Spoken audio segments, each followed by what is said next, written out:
Look, she's so lazy. Hey, MEAGS. Whoa, what the heck are you doing? Oh, hey. Hey there, what's up? Welcome to part 7. Woo!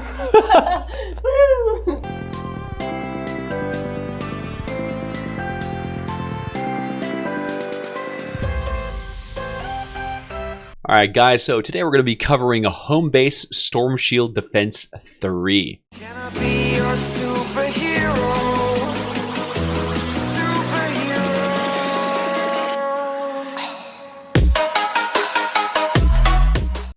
This one's very easy. You can just hit play now, or you can go to your map, click on Stonewood, and click on your home base Storm Shield.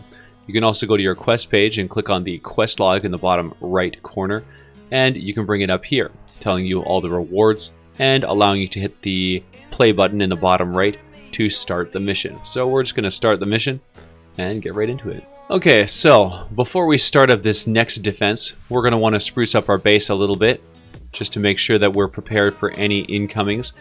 We're just going to go and take a look here. We have the spike trap here, and spike trap here, and spike trap here. Now, what I would like to do is I would like to add a few more slow and slowing traps to the fray. So what I'm going to do here is I'm going to put another wall here, here, and here. This is where the enemies are going to come in. We need to add a little bit more defenses here. So what I'm going to do is I'm going to throw down one of my wooden floor spikes to slow the enemies. And I'm going to throw down one of my gas traps to kill. So this will slow them down, and the gas trap will do a bunch of damage as they're coming through. And that'll give me a little bit of an edge. Now, as a last line of defense, what I want to do is right here, I want to put down a zapper. So anything that gets this far is going to get hit by the zapper.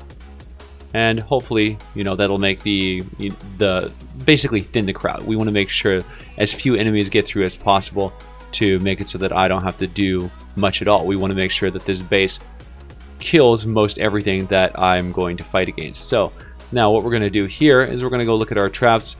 These are just spare traps that we found in levels. So we have a little bit of options here. We're going to go throw down a retractable floor spike on this side. And we're going to throw down another retractable floor spike right here. Most of the enemies are coming straight through this side here last time. So we're just going to assume they're going to do the same thing. And we're going to augment our defenses a little bit. What else can we do? We have another ceiling zapper here. So we'll just put that one right in the middle, right here. Now, we look at our builds here. We got some other stuff that we can make. We can make some more slows. We can make some ceiling gas. So we're going to make one ceiling gas trap, and we're going to make one wall dart. And we're just going to add this to our defenses. The gas trap we're going to put right here, and the wall dart we're going to put right here. The wall dart is especially good because it's going to shoot down this hallway here. Whenever enemies walk in here, it's going to shoot all the way to the end, giving us a lot of extra damage. This thing can trigger from 1, 2, 3, all the way to here. It can trigger from 3 up to 3 away, and it can shoot up to 5 away, so it can hit enemies all the way back here. So very, very strong, very powerful trap.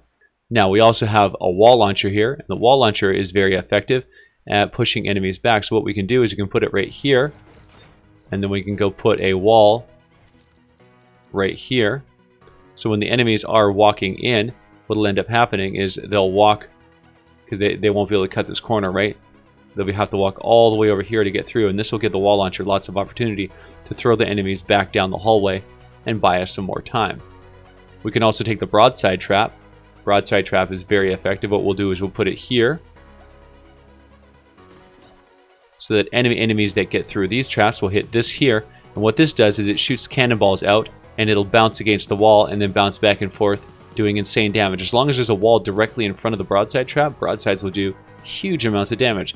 So there are just a few minor upgrades to our trap tunnels, and this should give us a dramatic edge on fighting the enemies. So we're going to start this up and see how it goes.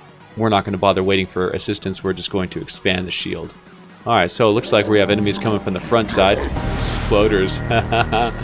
Alright, so we're definitely going to have to watch out for those guys. Those guys can be very problematic. Alright, so we need to watch out for the propane. Propane, watching on the map. You can see where the purple clouds are coming from. On the minimap in the top right, you can see what direction they're all coming from here. Now, our defenses are pretty strong. We've got a wall dart shooting across We've got some ceiling zappers killing these enemies. So all we have to do is really watch for these propanes. And if you shoot the propane out of their hands, it'll actually explode, killing them and killing anything around them. Alright, so we're going to put a stair right here. Just get a little bit of high ground so we get better angles. So we can watch these guys come in. Our traps are doing an excellent job of dealing with the enemies. So we got a husky in. Let's see how the base deals against a husky. Should be fine. Slows him down. He gets hit. And he's toast, yeah. Yeah, our base defenses are way more than a match for these scrubs. I like to shoot the beehives. You can actually shoot the beehive off their head, taking away their ability to generate bees or throw bees at you, which is very nice.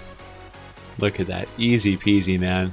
Alright, so it looks like we're going to have to defend against 3 waves this time. That was wave 1. Wave 2, if you look at the map, is going to come from that direction over there. So we're going to go transition over to this side of the base. Now we have enemies coming probably down both sides, honestly. They're probably going to come down this side and down this side. So it'll be interesting to see how this goes. Usually there are far fewer enemies coming down this side, which is why we focused a couple extra traps on this side here. But most of our traps are down the middle, so they'll be effective against both sides regardless of where the enemies decide to approach from. But last time they all came down this side, so we're going to assume that they're mostly going to come down this side again. And sure enough, our traps are doing a wonderful job pushing them back. See that? Knockback trap pushed them back. Retractable floor spike did an excellent job of clearing them. They got as far as the gas trap and got immediately vaporized. And it's funny because we only built a couple traps, right? We created the ceiling gas trap and the wall darts. All the rest of these traps we just found lying around in missions. Just basic low-level garbage. Level 1 trap here. Level 5 gray trap there. Level 1 gray, level 1 gray. You know, this is a level 9 green. That is actually not too shabby. This is a decent trap. But as you can see, the enemies have absolutely no chance whatsoever. They're getting completely mangled. Here we go. Here's a husky. This should be a little better. Let's see how he does. Deleted. Very nice. Ooh, that's the farthest he got. He got to almost hit this square here. We didn't feel like using our guns nearly as much this round. We decided to focus more on traps because in the long run, the trap style is going to be the style that you're going to primarily use. Eventually, you want to be able to use your traps to defend all of your storm shields entirely. You don't want to have to use any guns. Ideally, you want to have a completely AFK base. This base here was actually a fully AFK base for this defense. Ideally, even when you get up to super high levels, you want to create bases that are clever enough and you know, complicated enough that they destroy all enemies at all levels. Even in the power level 140 Twine Peaks, you can build a fully AFK Storm Shield defense if you are clever. Alright, so as you can see, the enemies have shifted for wave 3. They're now going to spawn on the west side of the base. So now we have these extra defenses that we put in, the extra gas trap with the floor spikes, and we have the extra zapper here. And let's see how these do. As you can see, the gas did a very good job of decimating the front line. Looks like enemies are going to get a little further. That's probably about as far as they're going to get. The gas trap is doing a very good job of eliminating the enemies as they walk in.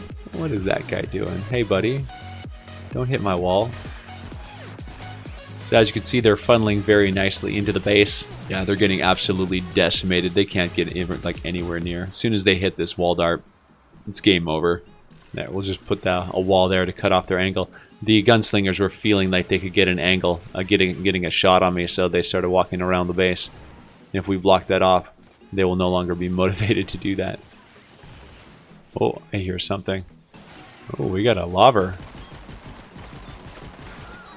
You could hear the scream from way back. Alright, cool. No storm shield damage taken. And completion. Rock and roll. Alright, so that's it for Home Base Storm Shield Defense 3. Easy peasy. Oh yeah!